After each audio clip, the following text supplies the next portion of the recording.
आउ मात्र दिनकईटा परे अग्रपूज्य गजाननଙ୍କ पूजा सेथिपाई चलचंचल गाँठू सहर निजर कूलबेउसकु बंचई रखिबाकु जाई कुंभकार परिवार माटी पिंडुलारू प्रभु विघ्ननाशकଙ୍କ मूर्ति गढ़िबारे व्यस्त।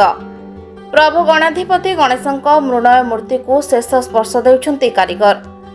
तेबे किभଳି चलिछि मूर्ति कारीगरी प्रक्रिया देखिबा कटक जिला सालेपुर ब्लॉक बालिया ग्रामरू एही रिपोर्ट। गणेश पूजा पालन अवसर में कुंभकार माने गणेश मूर्ति तैयारी करिबारे लागि पड़छंती, जेउथिपाई तांको अनेक पुरस्कार पाइथिले मध्य सरकार को पक्षरु जदि किछि प्रोत्साहन मिलंता ताहले सेमाने उपकृत होंते।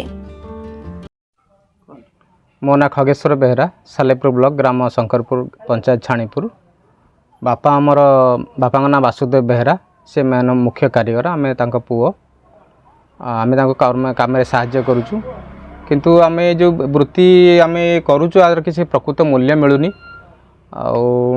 जो दरदाम जो है जो परिश्रम अनुसार जो लोक मैंने लगे कम करा पड़ी तार मूल्य प्रचुर लोक मैंने एक्चुअली दौना से मैंने बहुत कम रेट्रे कर तेणु आम बहुत असुविधार सम्मुखीन होचु। सब जिनस तो रेट पत्र बढ़ीगला आ सरकार भी कि कौन साहाय्य ना समस्त को प्राय अन्य जो मैंने गीत संगीत कर माने नृत्य गुड़ा बाद बजाऊ भी माने भत्ता मिलूँ, किंतु आम मानक कौन भत्ता मिलूनी। कौन विश्वकर्मा योजना तार भी कुछ कुछ फलप्रद आम है कौन आमको मिलला नहीं। तेना सरकार साहाय्य मिलले आम टे भल उपकृत हूँ।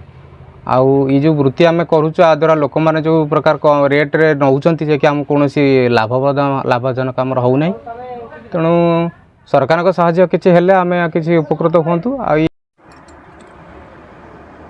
मैंने कांति बेहरा हाँ ये बहु होगी आसला दिन। हाँ आमर ये विभिन्न प्रकार मूर्ति हुए। गणेश मूर्ति होती हाँ होती छोट मूर्ति होती 50 खंडे, बड़ नड़ा बंधा मूर्ति होती। टिके बेपार टे होनी जेहेतु आम व्यवसाय टे पैसाटा आमको मिलूनी, जोटा कटक अधिक चाहिदा आमर ये ना ये लगुच जहाँ आम तो गोटे व्यवसाय ये चलती सेमती।